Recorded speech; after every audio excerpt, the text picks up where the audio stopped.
Dobar den, dragi učenici. Jaz sam Netka Dimovska, profesor po biologiji i prirodni nauki od osnovnog učilište Maršal Titovo Strumica. Danes ќе зборуваме за видови на опрашување кај растенијата. Но за да зборуваме за опрашувањето, потребно е прво да ја научиме градбата на цветот.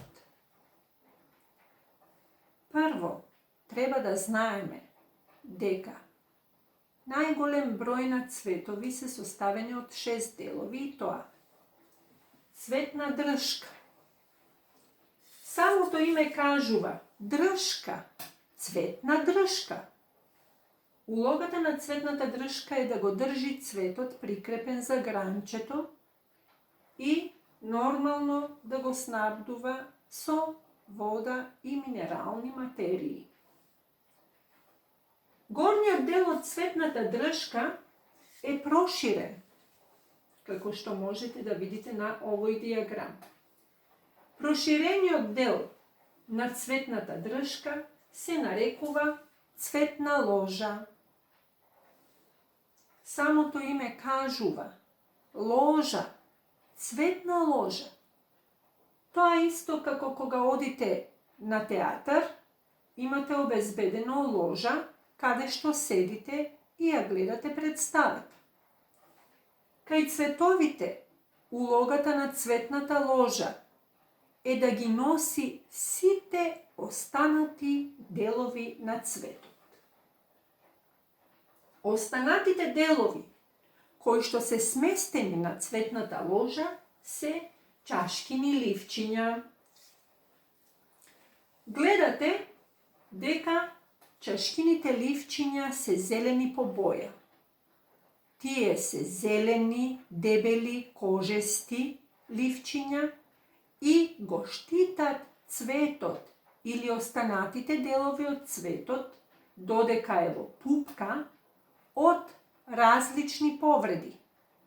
Топлотни повреди, механички повреди, исушување, премрзнување и друго.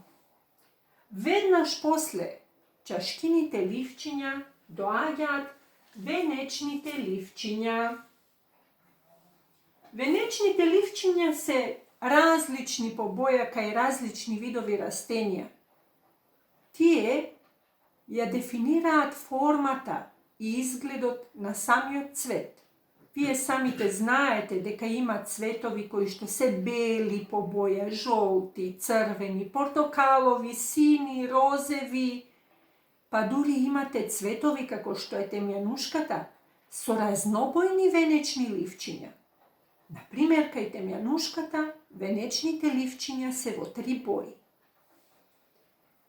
Која е улогата на венечните ливчиња? Улогата на венечните ливчиња е со својата боја, со својот мирис кој што го произведуваат од нивните мирисни жлезди, да ги привлекуваат опрашувачите, како што се пчеличките и пеперутките. Веднаш после венечните ливчиња доаѓаат прашниците. Прашниците, деца, се машкиот полов орган на цветот. И секој прашник е составен од 2 дела. Прашничко кесе или прашникова торбичка. Тоа е горниот дел на прашникот. Во прашничкото кесе и прашниковата торбичка се создават поленовите зрна или поленот, кој што ги носи машките полови клетки кај цветот. Вториот или долниот дел од прашникот се нарекува прашничка дршка или прашников конец, уште така наречен филамент. Прашничката дршка или прашничкиот конец имаат за цел да ја прикрепуваат прашниковата кеса за цветната ложа. Последниот дел од комплетниот или двополовиот цвет се нарекува толчник.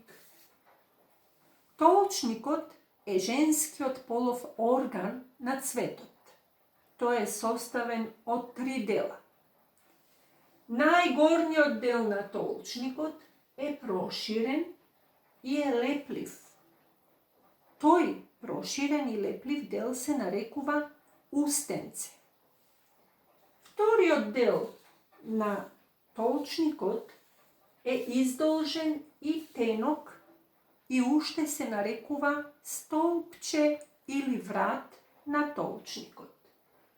И долниот дел на толчникот е проширен и тој уште се нарекува плодник или овариум. Всушност, од долниот дел на толчникот се создава плодот или уште како што велиме, после опрашувањето и оплодувањето, плодникот или овариумот на толчникот се преобразува во плод. Ова беше основата во градбата на цветот, која ќе ни помогне да го разбереме опрашувањето. Постојат 2 основни типа на опрашување кај цветовите.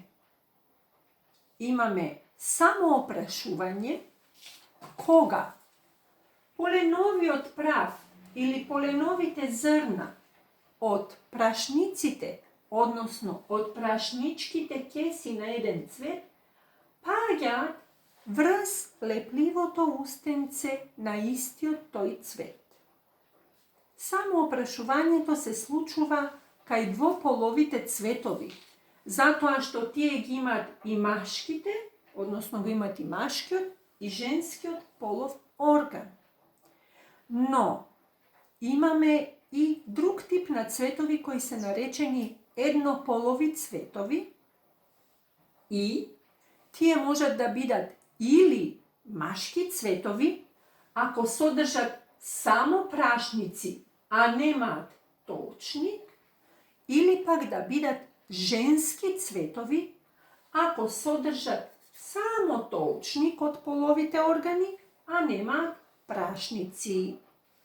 Вториот тип на опрашување се нарекува вкрстено опрашување и тој може да се случува и кај двополовите цветови, но најчест пример е кај еднополовите цветови, односно кај растенијата кои што имаат посебно машки цветови и посебно женски цветови, како што е, например, тиквата. Кај вкрстеното опрашување треба да знаеме дека вкрстено опрашување представува пренесување на поленовите зрна или поленот од прашниковите кеси на едниот цвет врз устенцето на некој друг цвет. Значи, имаме полен кој што патува од прашниковите кеси на еден цвет и завршува на устенцето на некој друг цвет. Тој тип на опрашување се нарекува вкрстено опрашување. Во понатамошните лекции ќе учиме за различни видови на опрашувања, односно вкрстени опрашувања кои што се среќаваат кај подвоено половите цветови. Значи, вкрстеното опрашување, деца, пред се мора да знаете дека е потпомогнато од многу други фактори. Вкрстеното опрашување настанува со помош на ветер, со помош на вода, со помош на инсекти како опрашувачи, например пчели, пеперутки, бумбарчиња, со помош на животни како што е колибрито и лилјакот и така натаму. Но за тоа подетално ќе зборуваме во наредната лекција за видови на опрашување. Aj sad, vidite, gotovo. Na zdravje. Zdravi, teta. Neka pamet dneska. A ne, uše tva ne gasi. Možeme, znači, kako продолжение на ова лекција, градбата на цветот ќе ја видиме кај вистински цвет од булка.